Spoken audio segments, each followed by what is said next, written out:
her ex-boyfriend and get him arrested and detained. So this was all going on when I was going, just like passing through just to say hi to her, like just chill with her whenever. And her boyfriend was there at the time when this all happened. This was a different boyfriend. This is her current boyfriend at the time. Her ex-boyfriend was the one that raped her. So just to clarify that. Um so we're out there, we're smoking weed, and I noticed there's like this presence, and then she's kind of dissociating. She's kind of like she's not doing very well, and I could sense her energy, and I feel this presence coming out of her. And while I'm smoking weed, I'm starting to pick up what the writing on the walls is trying to convey towards me, and my understanding of what is passing through my mind, right, and my subconscious thought. So I started looking around, and I asked her, "Did you get hexed?" And she she had this kind of like this flag. She pulled over she basically uncovered what was underneath the flag. It was like a part of her wall, and you could see this kind of like demonic logo. It had this kind of this, like, those like demon tails with like the pointy ends. It had a logo with like that tail kind of attached to it, and it was like this outwardly presence. Um and yeah, and then that was when she told me like all this shit about her boyfriend, her ex-boyfriend, and I tried to be there for her and empathize with her. And you know, I I felt like this energy pulsating through me, that I could do something about it. And so what I did was I channeled. I wanted to someone told me about this trick mystics some psychics and mystics would do called touching palms. And it was something I hadn't experienced or ever done before. But someone told me about it, and it said only do it with someone you completely trust. So I felt like this attachment towards Kathy, and I felt like I could trust her in a lot of ways, and I still do. She herself is a witch. I'm not too certain what she practices. She is very distant from me in a lot of ways. But we have this transparency. We've talked to each other telepathically, and we have this transparency between us. So I touch palms with her. We light up an incense, and I'm channeling with her. I have my palms gripping through. We're gripping each other's hands. I close my eyes, and I feel her energy and my energy kind of just coming together all at once. And the full force of ourselves is like coming between us in this singular kind of wave of energy. And I say the words Sarum, and immediately it's like there was this sort of light coming through me, and it was going through to her, stopping something from coming out.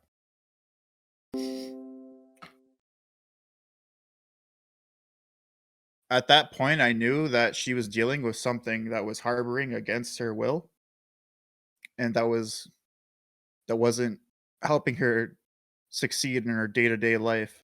It was weighing her down in a lot of mental ways, and she's still struggling with things. She had a portal open in her room that I didn't really know how to close at the time because I was still kind of new to these experiences.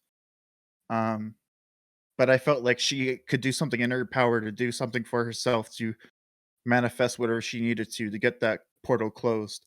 And I gave her essentially the tools that day to help her succeed in doing that because she had this entity weighing her down from her own spiritual strength. So we were all stunned in that moment. We wanted to get back at her ex boyfriend for doing these terrible things to her. And So we lit up an incense stick together. I had one, she had one. Got a we just got a lighter, lit them both at the same time, and we started channeling towards our ex-boyfriend, and we gave him some type of like a, I guess, a cognitive dissonance where we call it zapping in the spiritual world or the psychic world or whatever. Zapping essentially just gives you like a really bad headache, migraine, and disfigures you from like thinking clearly.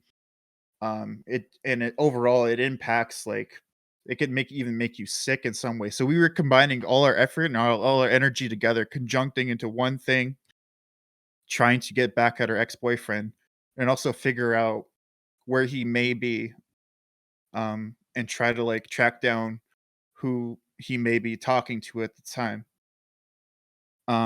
So her current boyfriend at the time, he was there when we were channeling together, and he didn't believe in anything spiritual until the day we channeled together, and he was just like stunned. But yeah, so that's the story I have to say about me and Kathy. Um, I don't really keep close contact with her as much anymore, but I still try to reach out to her in small subtle ways. I don't know exactly what she's doing with her energy and her power. I called her up to see if she closed the portal in her room. Oh, there's one thing I forgot to mention. She had like this energy coming from the corner of her room. There were like these kind of like and I could see them in my mind's eye. There were kind of like these black imp like beings that were kind of like they were initially they were like all afraid of me. There was like maybe like 10 of them that were like scattered around in the room trying to get back into like the portal in the corner. And yeah, whenever I was going to that corner of the room, I could feel a presence. I could see them kind of like going back into it, and they were all afraid of me, as if I had this this light in me or some this like power um that was just feared over. So I forgot to mention that earlier, but yeah, sorry about that. Um That's fantastic story. Thank you for telling us. My first follow-up question is, what is the takeaway that you get from this, right? So you had this experience. What do you know now that is true because this happened? um I guess in a way So, that a lot of um I want to say like the if you know anything about the Goetia and um, King Solomon, the energies and demons that he would work with, and he would expel with his own right and will. I would say it would kind of go towards something with that understanding of like having understanding Solomon's power and what he could do with demons or entities per se, and extinguishing their power for their your advantage or his advantage. So that was something that I've learned that I could do within myself by barely notice doing any of these rites or rituals. It was like an inherent right that I had, and it's so hard to explain because I can't understand um the whole fun like the fun the I can't understand all the elements that brought me towards being at the right place at the right time in order to do that channeling and that kind of that diminishing of that entity. I it's something I never did before, right? It was just something that I felt like I could do. And I'm trying to understand what why I can do that. And I don't know why some people might be able to do it. So I don't know. Over time I'm just trying to find more answers towards it. So I hope you can understand that. I don't really know everything. oh, of course, yeah. I was just wondering what sort of, because I've had experiences when I had them. I was like, oh, shit, because that happened, that means this, and that's like crazy that that's real, right? Like, I was just wondering if you took a certain meaning out of it like that, that because of that you know that possession exists or exorcism exists or whatever. But you also mentioned that you wanted to talk about the program, and you said you wanted me to define the program, but um, maybe should you give an explanation of what you think the program is first?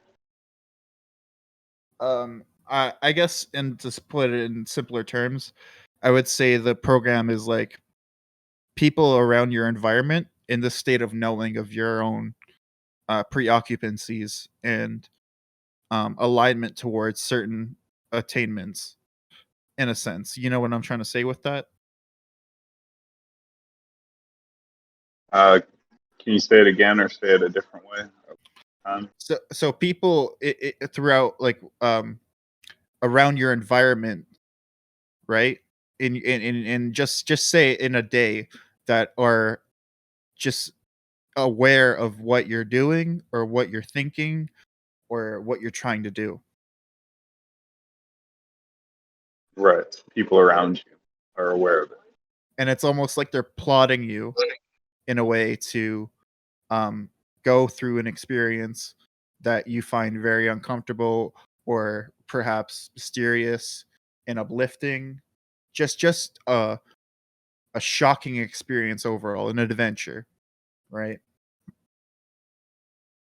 Right. So you're talking about like people around you are saying things that seem to refer to your personal life, or they're saying things that make it seem like they can read your thoughts, or they're saying things that seem like it's about your life that they shouldn't know, that kind of thing. Yeah. Yeah, it's quite strange. A lot of us in the server, or the server, the roundtable, experience this. Like a weirdly high number of people know exactly what we're talking about. Or really, you'd be thinking, everybody, what the hell are you talking about? But everyone's like, you have that too? I'm like, yeah, we have that. Like, what?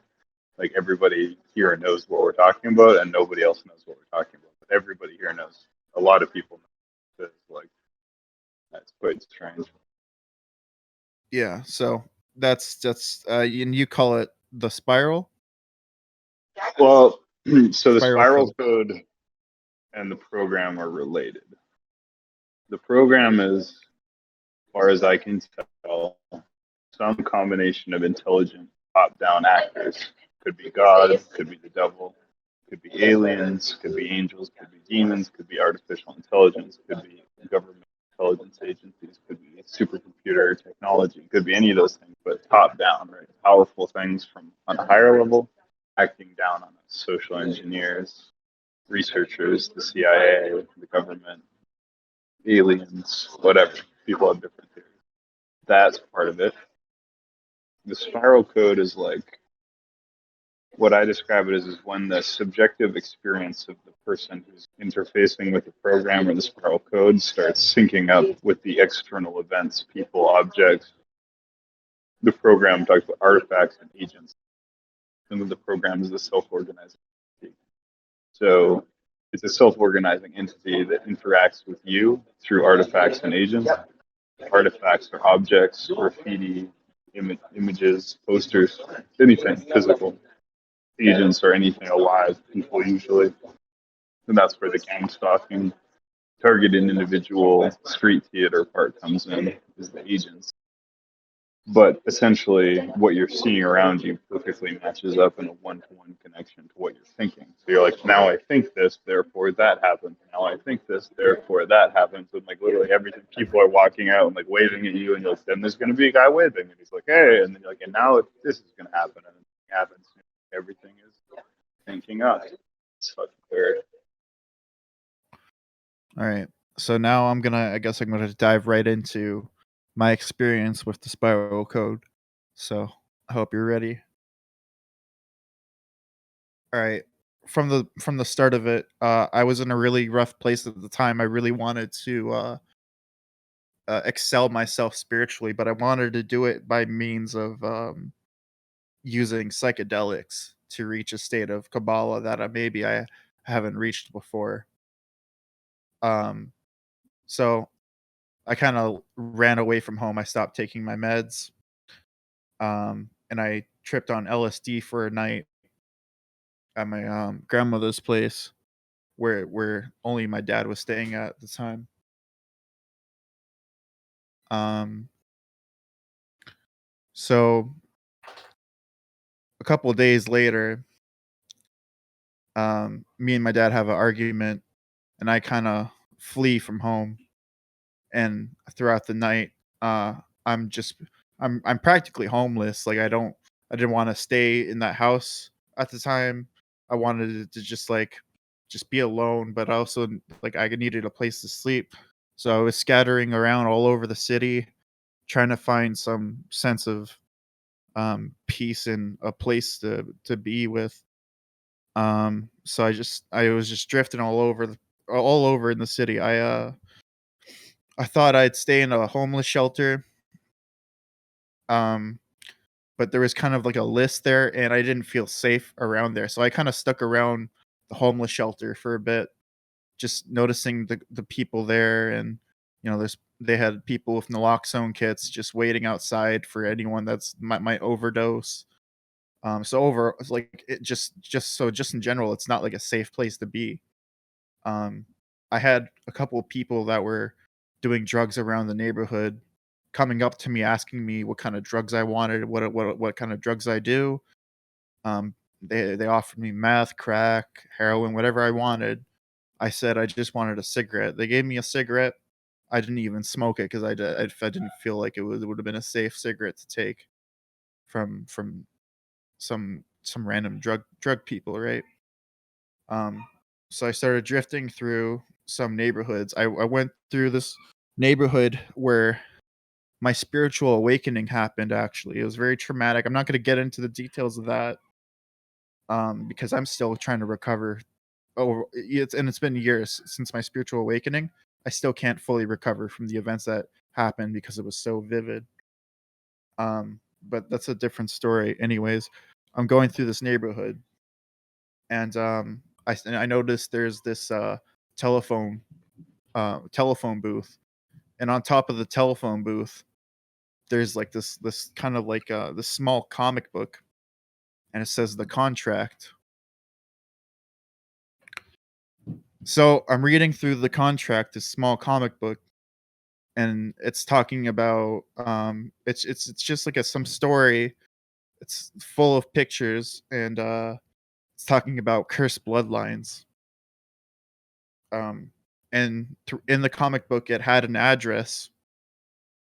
It said the Toronto Fishermen's Club, and I'm like, what the fuck is that? So, and mentally, I kind of took it as a note, as a place of being, because my dad was like fishing around at the time, and I thought like, is this really a fishing club or what is this supposed to be? So I wanted to go to that address, and at the back of the book, it said who to speak to.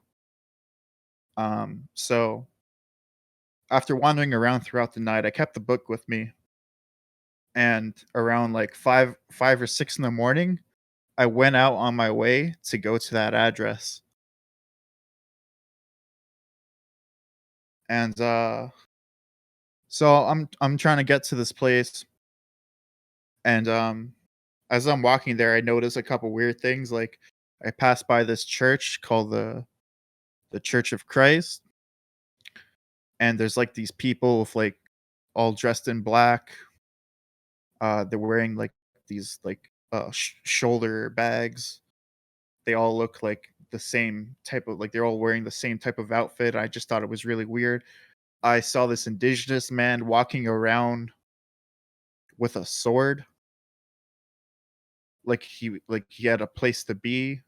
It's really strange. It could have been an umbrella or something, but it wasn't even raining that day. That's what makes it so weird.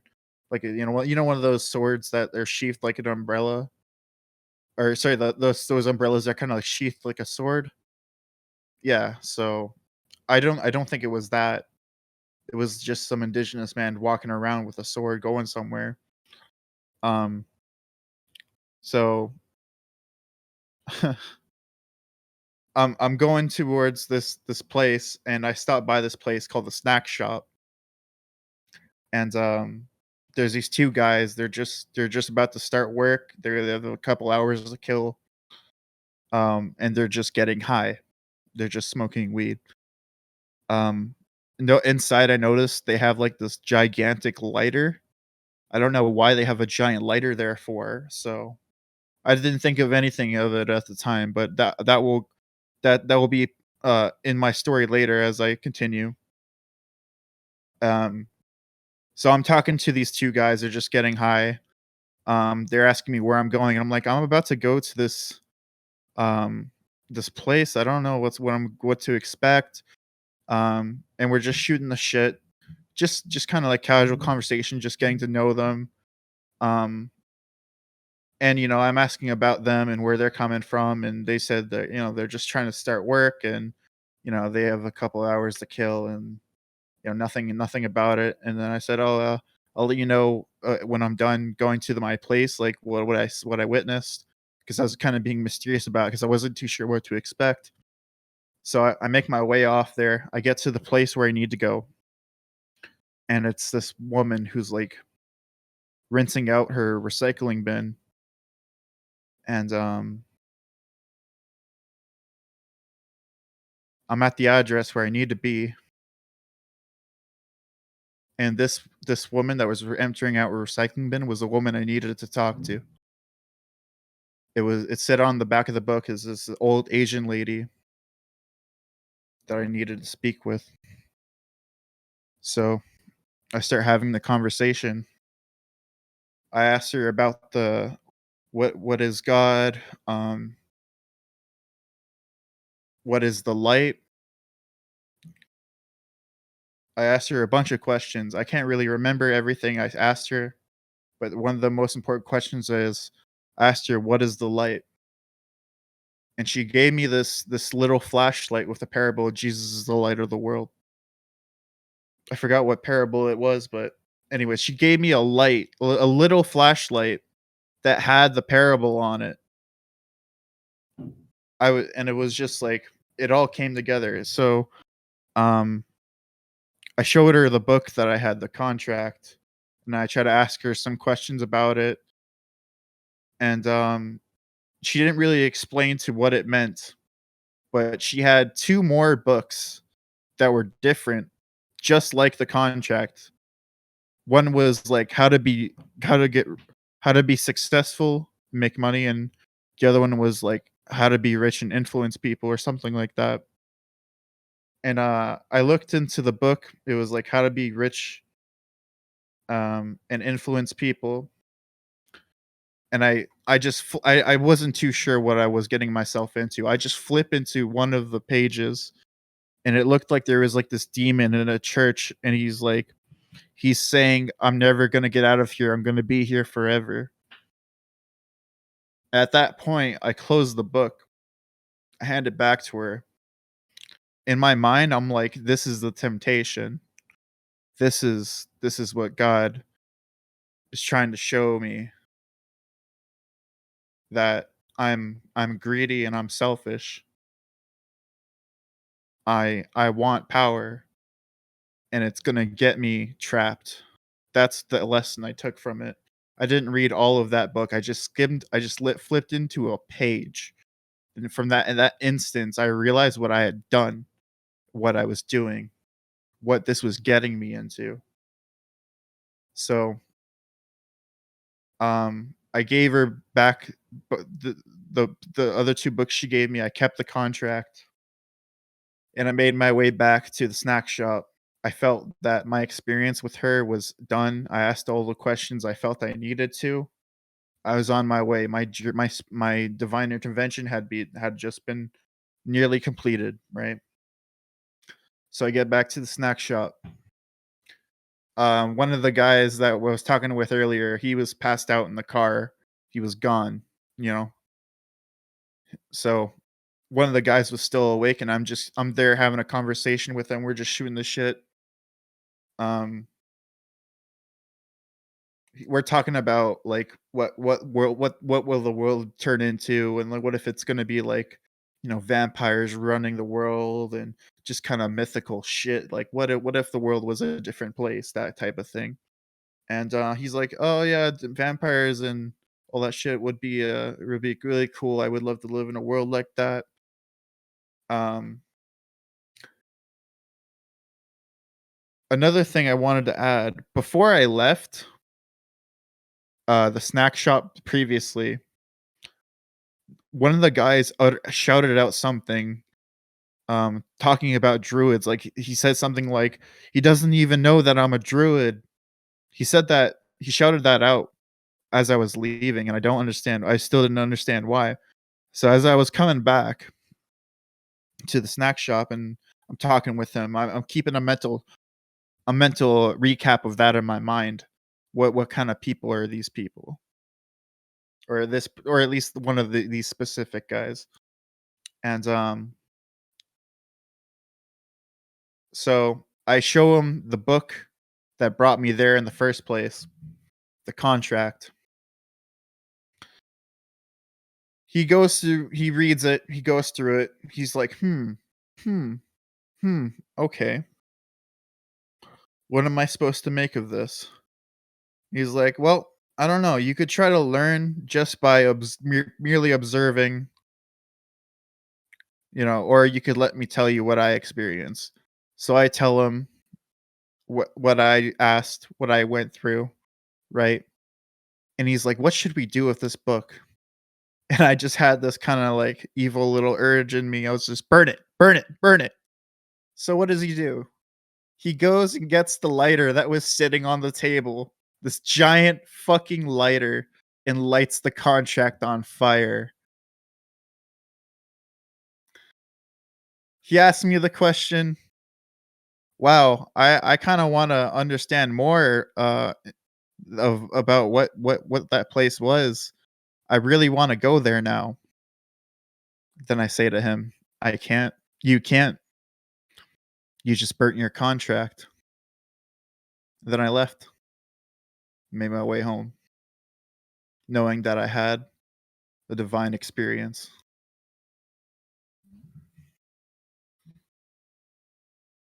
So this has been an excellent and amazing story. I look forward to listening to it again to process it a little more fully. But I wanted to ask, does anyone in the audience have any questions or comments for Super Mortuo?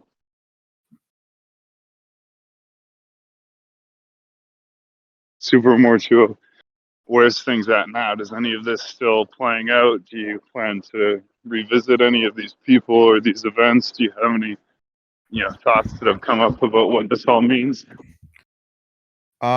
Slowly but surely things are coming together. I can't say too much is for certain. There's definitely for me, there's a higher power out there. It's watching us above. It knows our death. In a way, I think we all know our death in our time of our when our time will be done, when things will all come to an ending.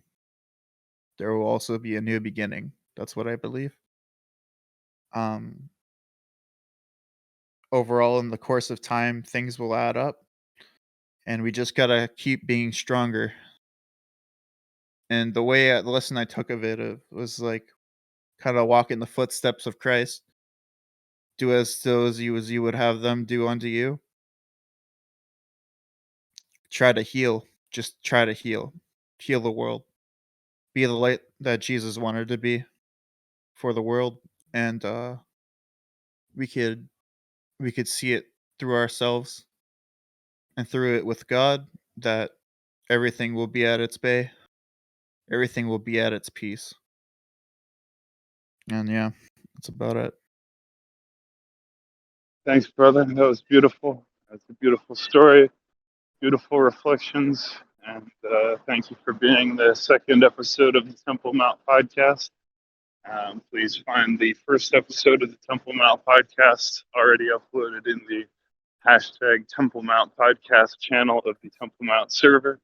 So the Roundtable server has essentially run its course, and the Roundtable podcast has run its course. Over 300 great episodes of that awesome podcast are available on the Temple Mount server in the Roundtable podcast channel. That's where you can find our hundreds of great interviews, debates, and special events from the Roundtable. And in the Temple Mount podcast channel of the Temple Mount server, you can find our new podcast, of which this was episode 2. And please do listen to episode 1, Was Jesus Christ a Phoenician? It's an important episode as the first episode of the Temple Mount podcast. It's an important topic to me personally, so please listen to it. You can find it right now on SoundCloud. It will be up on YouTube soon. Like, follow, subscribe to all the channels. Thank you to Rafi and Ralph and everybody else. Thank you, Marshall Ralph, for all the work you've done on the new server. Thank you, everybody, for joining and your loyalty and the integrity of this community. It is without parallel and without equal in the world of Discord and in the world today. So God bless each and every one of you. And thank you, Super Mortuo. God bless you, brother, my fellow Templar Knight Commander. Let us jump up to the general chat room known as, I don't know, video chat. I'll see you guys up there. God bless. Thank you.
Oh, hell yeah.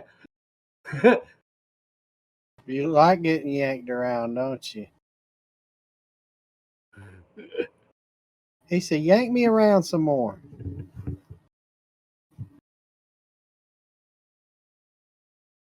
You damn Yankee. So, it's, some people are going to think of Canadian people as Yankees, but if anything, they're just like ultra Yankees. Ultra Yankee. Well, now listen here, boy. When my great uncle, General William Smith of the Union in the Civil War, fought for your freedoms,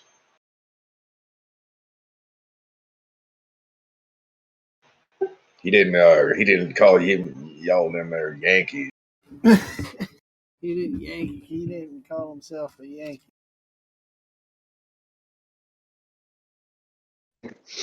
Hello, everybody. I have two grandfathers that were governors of Virginia, dude. Thomas Hinckley and John Smith. I have a grandfather that was the second governor of Rhode Island, or he was either the second governor of Rhode Island or the second colonial governor. You're talking about Clark? Because John Clark, that's one of my ancestors from Rhode Island. He was the first, though. I think he was the Baptist minister guy that brought it. That's fucked up. So your ancestor was the first, and mine was the dude that. That's hilarious. What the hell, man? Yeah, dude. Like our literal grandfathers were like, yep, blah blah blah. They were like running this shit. Now we're just like jacking each other off. Yeah, it's a small state, but we still got lots of cool shit, man. We got Newport and all these houses, bro. We're gonna build one day. We didn't build them yet, but we're gonna build them. Right now, it's just a little fishing village, but we're the fucking king turds of shit mountain right now.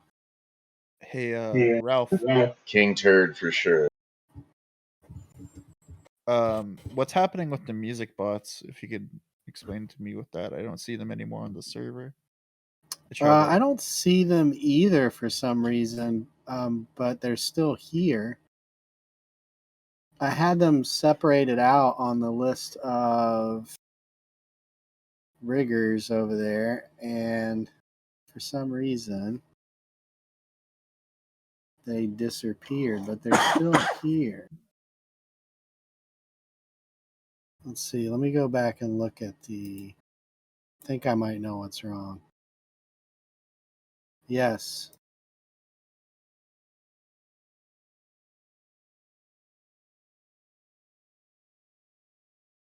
I need. God willing, if the creek don't rise. Needs to.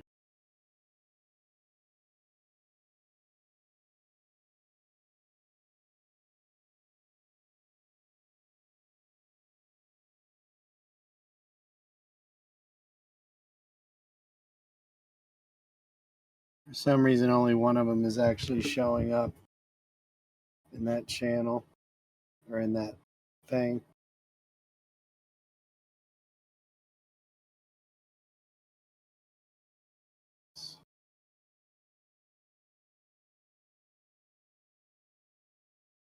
But I can look at the ones that are. I mean, we still have Pancake, Fred Boat, Bongo. Are any of them not working for you?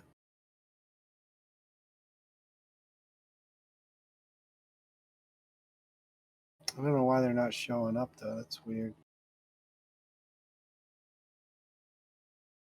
Maybe you have to be actively using it for it to.